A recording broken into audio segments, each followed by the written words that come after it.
बिस्मिल्लाहिर्रहमानिर्रहीम। अस्सलामुअलैकुम नाजरीन, मैं हूं आपका मेज़बान नवीद अहमद और आप देख रहे हैं Naveed sports news and reaction. जैसा कि आप सबको मालूम है कि चाइना के अंदर SCO की मीटिंग जारी थी, जिसमें 12 मुल्कों ने शिरकत करी। इंडिया की तरफ से राजनाथ सिंह और अजीत डोवल गए थे। भारतीय मीडिया बहुत ज़्यादा अपसेट है कि इन लोगों ने भारत का नाम नीचे करवाया। राजनाथ सिंह का कहना है कि हमने बहुत ज़्यादा पाकिस्तान को खींचा, लेकिन ऐसा कुछ भी नहीं है। ये सब उनके मीडिया का, गोदी मीडिया का कहना है। राजनाथ सिंह आएँ बाएँ शाएँ करके निकल गए और उनके मुल्क का मोराल बिल्कुल डाउन कर दिया है। नाजरीन, उनके मीडिया के लोगों का ये भी कहना है कि भारत की हैसियत एक गली के कुत्ते की माफ़िक हो गई है, जो भौंकता तो है लेकिन उसकी कोई सुनवाई नहीं होती, चाहे वो G7 में जाए या शंघाई कॉरपोरेशन में जाए या कहीं भी जाए। बिल्कुल तन्हा हो गया है भारत। आइए उनकी मीडिया की गुफ्तगू सुनते हैं, वीडियो की जानिब चलते हैं। जब हम सो के उठते हैं तो खबर से शुरू होते हैं और रात में खबर के साथ सो जाते हैं। तो सुबह से खबर एक चलने लगी कि राजनाथ सिंह चीन में SCO की मीटिंग में भयंकर डंका बजा रहे हैं। पूरा एकदम उन्होंने धज्जियां उड़ा दी हैं चीन और पाकिस्तान दोनों की। मैं पहले इंफॉर्मेशन दे दूं फैक्चुअल। 10 मेंबर हैं इस SCO में। SCO है संघाई कोऑपरेशन ऑर्गेनाइजेशन, संघाई सहयोग संगठन। माना जा रहा है कि चीन और पाकिस्तान ने अपने इन्फ्लुएंस से यह दस्तावेज तैयार करवाई। ये लाइन को अंडरलाइन कर लेंगे जितने राष्ट्रभक्त हैं, असली वाले। मैं मोदी भक्तों की नहीं बात कर रहा। माना जा रहा है चीन और पाकिस्तान ने अपने इन्फ्लुएंस से यह दस्तावेज तैयार करवाई। वैसे भी इस बार SCO समिट की मेजबानी चीन कर रहा है। किसी दस्तावेज को ड्राफ्ट करने में मेजबान देश की अहम भूमिका होती है। ऐसे में यह अनुमान लगाया जा सकता है कि पाक प्रेम में आतंकवाद पर चीन खेल करने चला था, जिसे राजनाथ सिंह ने चुटकी में पकड़ लिया। ठीक, अब आगे दिखा दीजिए। इशारों इशारों में पाकिस्तान की कड़ी निंदा की। मतलब ये लिखने वाले भी बेशरम हैं और हम पढ़ रहे हैं तो हम साथ साथ में तो बेशरम होते ही जा रहे हैं। इशारों इशारों में कड़ी निंदा कर दी। जो सीमा पार आतंकवाद को नीतिगत औजार के रूप में इस्तेमाल करता है और आतंकवादियों को पनाह देता है। अब ये देखिए कोट अनकोट जो उन्होंने कहा, पाक को कैसे सुनाया इशारों इशारों में कड़ी निंदा। कुछ देश सीमा पार आतंकवाद को नीतिगत औजार के रूप में इस्तेमाल करते हैं और आतंकियों को पनाह देते हैं। ऐसे दोहरे मानदंडों के लिए कोई जगह नहीं होनी चाहिए। SCO को ऐसे देशों की आलोचना करने में संकोच नहीं करना चाहिए। नाम नहीं जुबान से निकला और क्या क्या करना।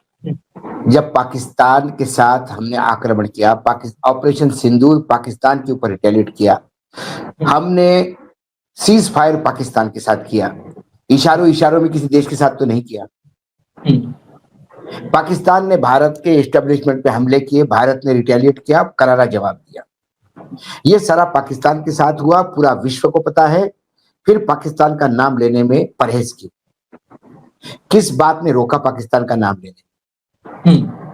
हमने पाकिस्तान पे ऑपरेशन सिंदूर पाकिस्तान के खिलाफ लॉन्च किया था, ना कि किसी ऐसे देश के खिलाफ जो आतंकवाद फैला करता है, ना कि ऐसा पड़ोसी जो आतंकवाद को टूल बनाता है, ना कि ऐसा जो देश अपने दुश्मन ने अपने साथ की गई कारागिरी की, जो अपने साथ की गई कोताही क्यों उसका नाम लेके उजागर नहीं कर सकता, वो देश कितना कमजोर होगा ये दिखाई देता है। आज राजनाथ सिंह जी ने 148 करोड़ लोगों का अपमान किया। आज राजनाथ सिंह ने मेरे शहीदों का अपमान किया, जो इस जो युद्ध हुआ छोटा उसमें जो शहीद हुए। आज राजनाथ सिंह ने मेरे फौजों का अपमान किया। हमारे फौज ने टारगेट पाकिस्तान किया, पाकिस्तान में अंदर घुस के मारा, पाकिस्तान को सबक सिखाया।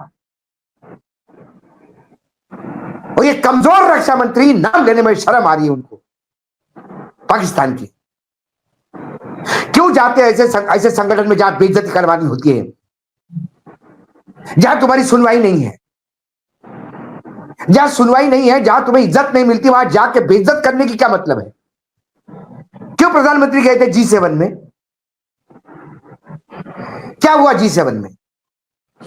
बहुत बोला है प्रधानमंत्री ऐसे इशारों इशारों में। क्या G7 ने कोई आतंक के खिलाफ प्रस्ताव पारित किया? G7 के लोगों ने इधर से सुना और इधर से निकाल दिया। जहां तुम्हारे शब्दों की कीमत नहीं, वहां शब्द खर्चे नहीं करने चाहिए। ये बोलने वाले की बेइज्जती होती है। आज राजनाथ सिंह फिर एक बार देश को बेइज्जत कराए। आश्चर्य की बात है कि जो ईरान कल जय हिंद कह रहा था, जो ईरान कल 24 घंटे नहीं हुए या जब ये जय हिंद जय ईरान कह रहा था, तब वहां शंघाई में हमारे राजनाथ सिंह जी बोल रहे थे। वो ईरान भी साथ नहीं भारत के, वो क्यों साथ देगा भारत के? क्यों साथ देगा? जब अंतरराष्ट्रीय कानूनों का उल्लंघन हुआ, जब इंटरनेशनल एजेंसी IAEA ने, इंटरनेशनल एटॉमिक एनर्जी एसोसिएशन जो यूनाइटेड नेशंस के तहत काम करती है, जब उन्होंने ईरान को क्लीन चिट दी कि ईरान 2009 के बाद कतई उनके पास कोई साक्ष्य नहीं है कि वो एटॉमिक परमाणु हथियार बना रहे हैं, इसके बावजूद इजराइल वहां आक्रांता बन के अटैक करता है, अमेरिका अटैक करता है, और शंघाई कॉर्पोरेशन ने जब उस ईरान के खिलाफ, ईरान के फेवर में, ईरान का समर्थन करते हुए, ईरान का साथ देते हुए शंघाई कोऑपरेशन ऑर्गेनाइजेशन ने प्रस्ताव पारित किया, तो भारत ने उनको लिख के दिया कि हम इस प्रस्ताव के साथ नहीं है। हाँ, जब आप उस प्रस्ताव के साथ नहीं है तो इस प्रस्तावक बाकी तुम्हारे साथ क्यों रहे? राजनाथ सिंह जी जवाब दीजिए।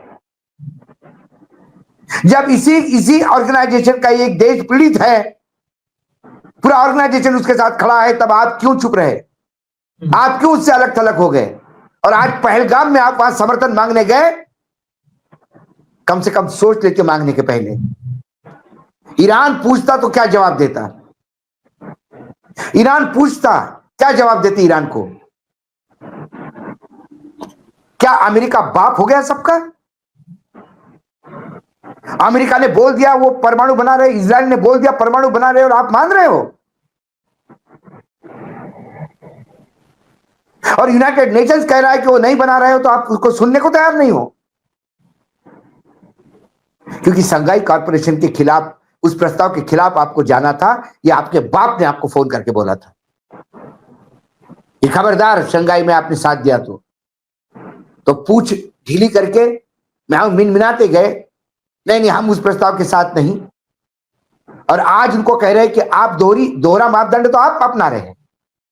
शर्म आती है। आपको जाना ही नहीं चाहिए था एसओसी में। गांव खेड़े में जब कोई नेता जाता है, मैं आदरणीय ताई जी के साथ, मुझे घूमने का बहुत प्रसंग आया मेरे पे, कई बार मैं ताई जी के साथ जाता था, तो छोटे छोटे जगह पे स्वागत होते थे।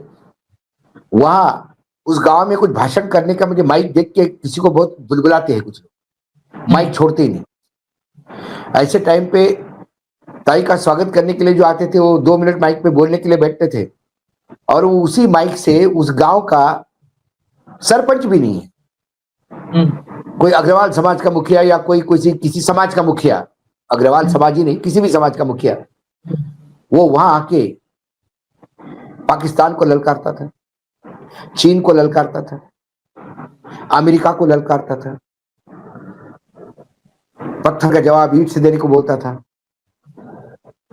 और रात को घर के बाहर 2 कुत्ते भौंकते तो निकलता नहीं घर से बाहर।